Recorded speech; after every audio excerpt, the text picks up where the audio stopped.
Today we are going to discuss how discursive positioning of a student and the continuing from troubling to troubled linked to zero tolerance in the school to prison pipeline, and how do warm demanders as authority figures and disciplinarians as caregivers and pedagogues disrupt these constructions of behavior in students. First, I want to start out by talking about what positioning is. Positioning offers a way to describe the process through which people are placed into different identities, which could be roles, categories, storylines, through culturally and historically situated interactions and the ways in which they respond by taking up that identity or by attempting to reposition themselves. The positioning theory thus offers a lens through which to view social identity formation. Wortham asserted that positioning is an event of identification in which a recognizable category of identity gets explicitly or implicitly applied to an individual in an event that takes place across seconds, minutes, or time.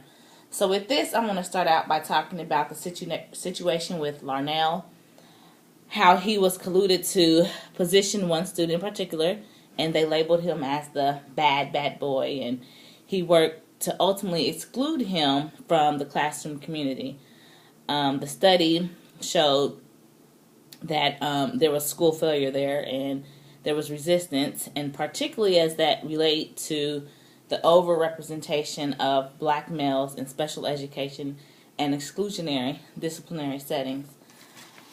They also talked about how there are, most of the times, there are more black males in special education than any other gender. Equity of educational opportunities have made visible the role that patterns academic discourse can have in shaping student participation. African American boy is more likely than his white classmates to be placed in special ed. So then this makes you think, what is really going on? Is it that they're having these preconceived ideas about what a student should look like, and when they don't look like that, then they assume that automatically they're special ed. More than 3 times as likely to be placed in a more restrictive environment, and that's a black male as well. Black males are also the recipients of disproportionately high number of disciplinary procedures, such as corporal punishments and suspensions. I remember when we were talking in class, it talked about how the black people really don't do like the bad crimes, but they always get like the harsher punishments. And the white people, they'll get caught for smoking and stuff like that, but they won't really get the harsh punishments. Well-intentioned classroom teachers remove students from classroom community because they can't handle guided instruction. So it was talking about how this person was coming in to watch the class, and how they wanted this one student to be eliminated from the classroom because he couldn't handle being in the classroom environment. Students excluded from class, and they're not learning because the teacher doesn't think they can handle it. Children of color or from a low-income family or learning English as a second language are more than likely to be excluded. Black and white achievement gap, overrepresentation of minority students in ESL in special education. What happened to make him go from 2 extremes? This is just a regular student. They go from cooperative to being resistant, from eager participant to the bad boy. So you start to think about, well, what goes on in the classroom that makes the dynamic of their learning process change? And then I start to reflect on myself, and I think it all goes back to classroom management and how you are representing your lesson. How are you structuring it? Are you applying your lesson so that everybody is learning in the way that they learn? Make sure that we're not labeling the kids, because when we label the kids, it becomes their role and it becomes an identity that they assume. So let's say, for instance, you always tell somebody that they're dumb or they're stupid.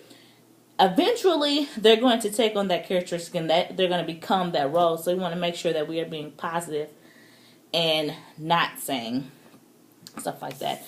The continuum of troubling means it's basically the same as, the discursive positioning.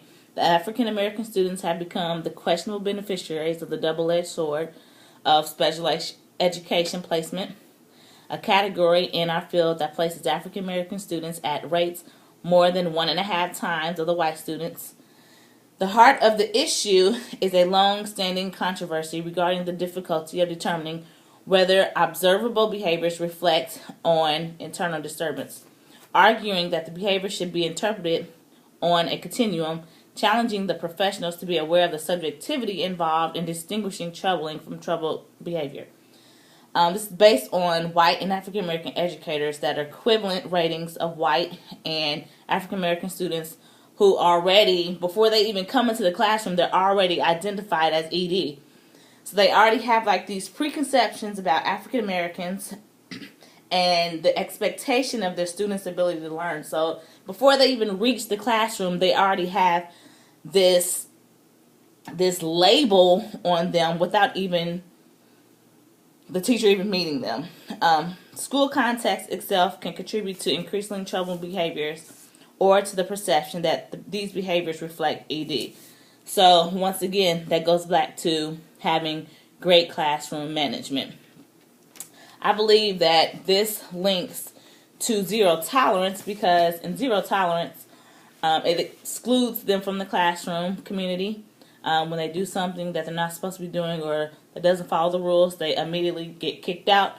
They already have these preconceived ideas, and I relate this back to a single story, how they come in and you might have heard something from their previous teachers, or you might have heard something from their family, and you have this preconceived idea, so you don't really have high expectations. I believe that, we have to have high expectations for our students for them to be able to succeed in our classrooms. This links to zero tolerance in the school-prison pipeline because there's an overrepresentation of black males.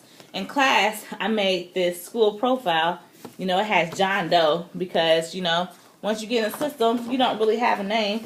And what leads us from this school profile to this criminal record? There are many things that lead us to the prison pipeline. Constant referrals in class, constantly put out into detention because you don't want to deal with it. You got the talking back. You got disrupting class. You have the loitering. You didn't pass the test. So then you get kicked out and you have all this other stuff. You have expulsion. You have racial discrimination. You have zero tolerance. You have suspension. You have no funds. You have high stakes testing that leads you directly to the prison pipeline. So what needs to happen is we need to have high expectations in our classroom for these kids so that they can effectively succeed in our classrooms. We have to give them the tools to be able to succeed. There are pros and cons of zero tolerance. The administrators have the power to deal with the problems through more radical means such as suspension or expulsion, or the intention behind these zero tolerance policies are genuine. Students who already respect the rules are more likely to think about their actions before they do anything. Cons: children are often pushed out of the school due to minor infractions that violate the zero tolerance policies. These children are often punished severely for age-appropriate behavior. Children are likely to be punished on multiple occasions. So then I link this to the warm demander as an authoritative figure and disciplinarian. To me, a warm demander of authoritative figure teaches in a way that allows her students to know she means business. This type of teacher would make her directions very direct and explicit. She would not accept work from students unless it is the absolute best those students could do. And I think this is great in a way. It has to be a balance between the two, but it gives you, the teacher, high expectations for their students so that she knows that you believe in them. Because I have a saying that people don't know, they don't care how much you know until they know how much you care.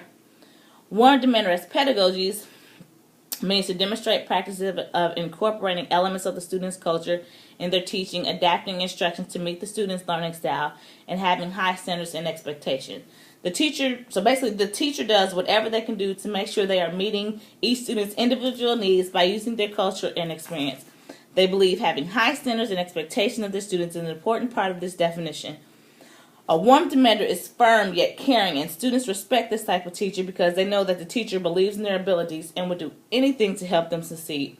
Having high expectations can also increase a student's self-worth and their willingness to engage in school as it builds roots and offers alternative life prospects. It also discussed using different teaching styles. For example, teacher-directed inquiry to show how different methods of teaching can yield different results. Being culturally responsive as a teacher is critical to helping and understanding your students.